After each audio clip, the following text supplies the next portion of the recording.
Well, this is exciting. Oregon UU Voices for Justice is our statewide social, environmental, etc. group, and we're trying to connect everybody throughout the state, the Unitarians. We have 21 congregations and/or fellowships, and it is really exciting to pull people like April in who represent all these incredible things that you are doing here. And if we can connect you up with people statewide who are doing this and working toward making some effect in Salem, that is a really wonderful thing to do. I will talk to you more, I hope, after this service about UU Voices, because I want you to know a little bit more and pull you in a little bit more. I called all over the state to different Unitarians, and I would leave a message on the phone, and I would just call it UU Voices. And I finally got a hold of one woman live on the phone, and she said, "Oh, you mean for justice?" She said, "I don't sing, so the voices part really threw me off." So it is for justice, equity, etc. Okay. It has been an interesting process putting this talk together today. Many of you have been in many positions. I was an occupational therapist, and I have done things at our statewide group and so on, but I knew then exactly what I wanted to say because I lived it every day. And it was very sequential, and I knew what I wanted to talk about at the occupational therapy. This, you could pull anything together, and my gosh, it took me 3 days to put this together. So I have a much better attitude toward our reverends who do this. And you need to know I am not a reverend, unfortunately. Okay. How many of you know what GA is? Okay, GA is our General Assembly for the Unitarian Church that gets together, as many of you as can go. This year it's going to be in Ohio. And it's just an incredible experience because of just what April and I are experiencing, the connections that you have. Robin Thornton is here, and I want you to meet him later. Put your hand up, Rob. Okay. Robin Thornton and I met in the Unitarian Church in Fullerton, California. And many, many years later, he and his wife moved up to Eugene because his family was there. And my husband, who was a fifth-generation Californian, wanted out of Southern California. And we couldn't afford California. It was ridiculous. So we came up to visit Robin in Georgia, and we fell in love with Eugene and moved up. And so when I went to GA this last time, which was up in Portland, there were 5, 6 people there from our Fullerton congregation. Connections again.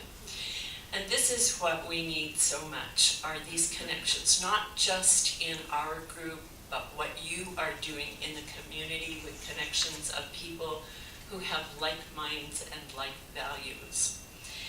So I'm going to read you something from Peter Morales, who is the big poobah in our national organization, UUA, and he started as a Unitarian in the Eugene Church, which is really kind of cool. Another connection, okay? He states that religious concerns that which links us one to another. Religion is relational because we are relational beings.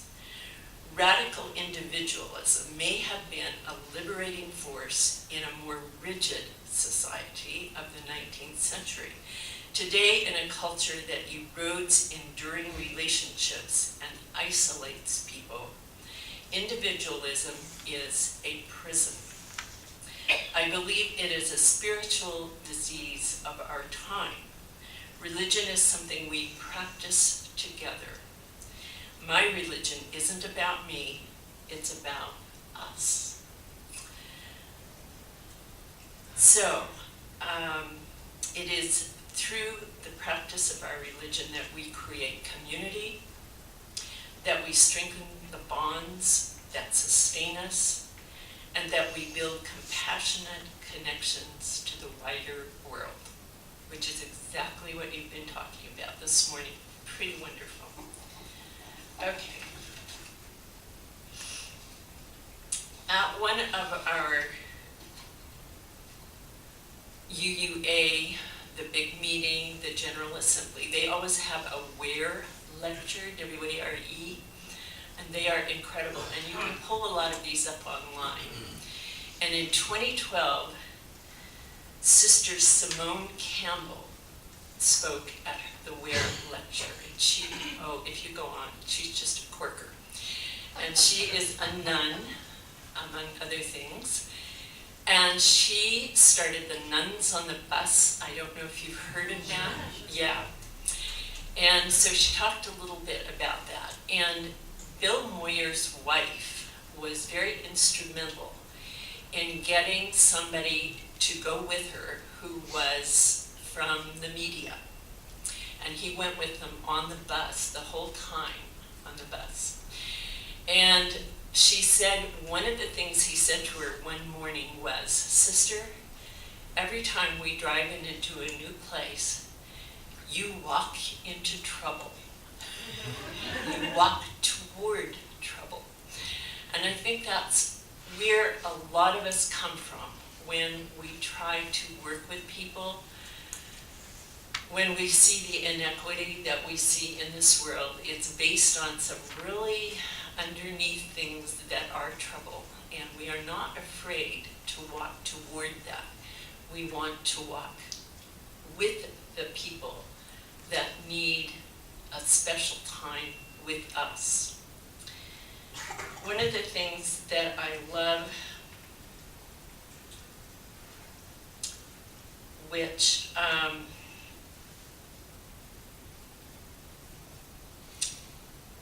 got to find this because I've got to be able to read it.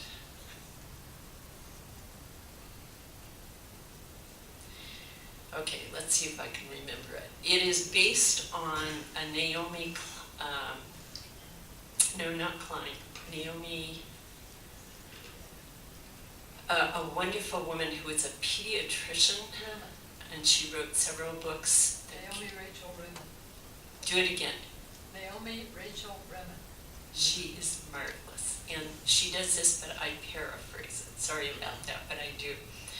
One of the ideas that she presents, I think, is based a lot on her experience with some of the Buddhist teachings, and they're just wonderful. And I find that I am very drawn to a lot of the Buddhist things, even though I'm never going to make it as a Buddhist. I don't meditate and all these things like that. And one of her things that I am paraphrasing says that we do not work to serve each other. What we work is we do not work to serve the weakness in each other. We work to serve the strengths that we share. And I think that's so important. That's a concept that I just love. It doesn't separate us. It brings us together to work toward the direction we want to go. I recently went down to see my brother in California, Northern California, and I found that I wanted to fly, but to get times that I can go easily so that my 87-year-old brother doesn't have to get up at 5 in the morning to take me to the airport. To do that, it was going to cost over $600, and I'm just two Scots. So I got in the car and I drove south, and I knew from past experience that it would be really good to have a talking book to take. So I went over to our little I don't live in Eugene. I live out closer to the airport. And I picked up E.B. White's The Once and Future King, and all of you are nodding. And I bet I read this in, junior high or something like that. Hadn't touched it since. It turned out to be the most incredible book. And it had 19 discs. And I thought, okay, that's just about right to get me down there, get me back. And it turned out that when I got to the 19th disc, oh my goodness, there was another volume. So I decided, well, I generally don't have time to listen that much in the car, and I want to end this book, so I bought it from Tsunami Books yesterday, and because I needed some of this information, because it is one of the most incredible books. If you read it today, you would think he wrote it yesterday. He talks about the differences and all the problems we have with race and racial issues. He talks about communism. He works in all these things. He brings you here and then takes you back to this ancient tale of King Arthur and Lancelot and all of this, okay? And as I read it, I was thinking about this morning, and this poor young man became a king when he was not ready to be a king, and Merlin, his magician, was his tutor.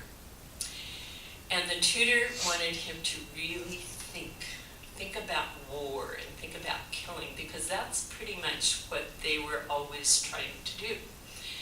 And Merlin got him to understand that while the knights had armor on, and the knights generally survived all their tilting and all this kind of thing, the general armies did not.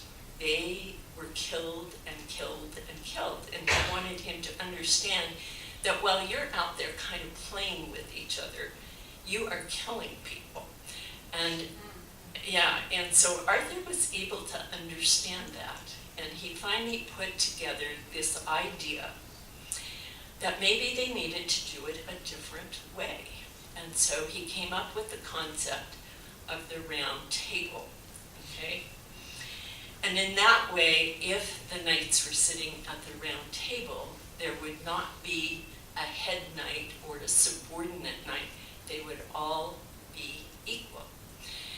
And instead of using might for right and killing everybody who didn't agree with you, they would learn to use might to help other people, to do the better things, the higher things. Civilization is what he was looking for, civilized behavior. And so they came up with this whole idea of knighthood being might to help people and do the right things. But as time went by, many years later, the king is sitting there now, very grown up, in his 30s or 40s, and he's saying, oh my goodness, we've tried so hard to do these things, and yet, now it has developed into a competition of who can do the best deeds and how I can use my might to do the best things, what I believe are the best thing. And he said, this just isn't working well at all. And so he was dealing with a lot of the same old problems all over again, even though they had tried to reframe this whole idea of using their might to do something really good. So let's hope that we have developed a better way to do this and a better system for doing this. And we just have to keep on trying. One of Sister Simone Campbell's trips in these buses was for immigration reform. And we know that she didn't quite make it, and she was 50 years into her work as a social justice person. She was celebrating her 50th year in that. So we just have to keep on trying and keep on working. And she's got a funny line in there that I won't use with you, but you can ask me afterward because it's a little bit political. But she knew what she was up against, and I'm sure she still does, and I have no doubt she's still out there working hard. So I think we just have to keep going in our same direction to try and make this all work. One of the things that King Arthur did, and he's describing what they did to bring the knights to the round table, he decided, well, we have to start with younger people. We have to start with the teenage boys and get them over here and train them how to be civil to each other and work together. And by the time they got through with their training, he said, we had to have them swear a darksome oath, And I was thinking about that. We read this morning our principles. That was our responsive reading. And as Unitarians, we don't have to promise or make an oath or use doctrine to say, absolutely, we believe every word of this. But we do use these words to help us move forward in a really good direction. So one of the ways that we do this also, and you have done it here, is to develop a covenant of right relations. And I have watched our church struggle over the years. As you know, we redid an old building. Oh my goodness, 2.5 years of hard work. And along the way, some of the people at the top got kind of sidetracked. We did not have a really good process for making this work. And so some of the things, there were about 8 or 9 people that really, really had a lot of difficulty with each other and a lot of difficulty with the process. And it's made it difficult for them to move on. And a lot of it was at the board level. So on Thursday night, okay, you all run into this. On Thursday night, they had a marvelous thing. How many of you have heard of our Children's Trust? Have you heard? Oh my gosh, you guys have to find out about this. Our Children's Trust is an environmental group that has brought children into the legislative process to go before the court, and they're doing this in Eugene at the federal courthouse. And these children are going to our government, the U.S. government, and saying, you must protect our future habitat. You've got to do this. We have a right to clean water, clean air, and a wonderful future, and you are not protecting a future, and we have a right to do that. And right away with the government, the coal and oil industries have joined the government to be against this. So if you get a chance, look at our Children's Trust online. This is a dynamic organization. It's national, it's international now. But it was started here, I believe, by Mary Wood, who is at the law school at the U of O.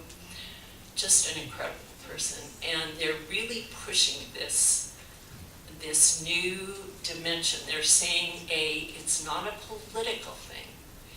It is a governance thing. And the governance of our country and of our world needs to provide this for the future, for our children. And so they had a teach-in at 5 o'clock that I could pick up my phone and listen. But at 6 o'clock, I needed to be at our board meeting because I am on leadership development, which means the nominating committee. And leadership development is a little broader spectrum, but I wanted to be at that meeting also, at that get-together. And I'm glad that I went because even though I had to miss probably a third of what they were doing with this teach-in, I'm hoping they'll put it back up online again. They said they would. And so I can hear it at a later date because it was dynamic. And I don't understand the law as well as I need to, and that's putting it mildly, about all this, and I want to. But what I found at my meeting is that all the board members except one was there that evening. And all the hard, of course it's some different people now on the board from when they were having so much trouble. And they have a wonderful board covenant that is on their webpage, which is just wonderful. And I'm here to tell you it has made all the difference in the world. They really try to live with that covenant, and they are working. The feeling there was something that was just grand. People were warm, as you are here this morning. They were open. They were listening to each other. They were respectful of each other. And they trusted each other to the extent that they could say what they were feeling, not just thinking, but feeling. And it was such a wonderful experience after what we had seen, let's say 4 years ago, 3 years ago. So these covenants do have a way of helping us and guiding us to be better people. And I am going to read you the covenant for our congregation. I was just reading yours and I love it. And in ways, there's something in it that we don't have in ours that I would love to add to ours. This is the UUCE Covenant of Right Relations. We covenant to build a religious community guided by respect and sustained by our principles. This is kind of our oath sort of thing. We will listen appreciatively, speak with care, express gratitude, honor our differences, and assume good intentions. That's the one I have the most trouble with. I have to go home every Sunday morning and say, now think about this. Okay. We will communicate directly, honestly, and compassionately, particularly when we are in conflict. When we hurt one another, we will ask for forgiveness and make amends. And when we are hurt, we will try to forgive and reconnect in a spirit of right relations. In celebration of the common mission that unites us, we will abide by this covenant. That one is a humdinger, just as yours is. It's just wonderful. And I'm going to read one of your, the bottom one in yours, under to my fellow congregants. You also say, bring my sense of joy, humor, and fun for fellowship. And that's what I would add to ours, because I think that's tremendously, tremendously important. So as we covenant with each other, and try to keep working on these things, I have a heck of a time with it sometimes. The last thing that I would love to read, I don't know if any of you are familiar with some of the collections that come out of our Beacon and Skinner House Press. They are wonderful. This is Singing in the Night, and Mary Bernard is the editor. And it's collected meditations by many of our, I don't know how they decide who's going to have something in here, but many of our reverends have things in here, and they just are wonderful. This is by Reverend Gordon B. McKeeman, and evidently I looked him up on the web, and I think he died in the 1990s or something like that, but anyway. It's called Anyone's Ministry, and if this doesn't describe you all, this is just what you're doing. Ministry is a quality of relationship between and among human beings that beckons forth hidden possibilities, inviting people into deeper, more constant, more reverent relationship with the world and with one another, carrying forward a long heritage of hope and liberation that has dignified and informed the human venture over many centuries. Being present with, to, and for others in their terrors and their torments, in their grief and their misery and pain, knowing that those feelings are our feelings too. Celebrating the triumphs of the human spirit, the miracles of birth and life, the wonders of devotion and sacrifice, witnessing to life-enhancing values, speaking truth to power. Standing for human dignity and equity, for compassion and aspiration. Believing in life in the presence of death. Struggling for human responsibility against principalities and structures that ignore humaneness and become instruments of death. It is all these and much, much more than all of them present in the wordless, the unspoken, the ineffable. It is speaking and living the highest we know and living with knowledge that is never as deep or as wide or as high as we wish.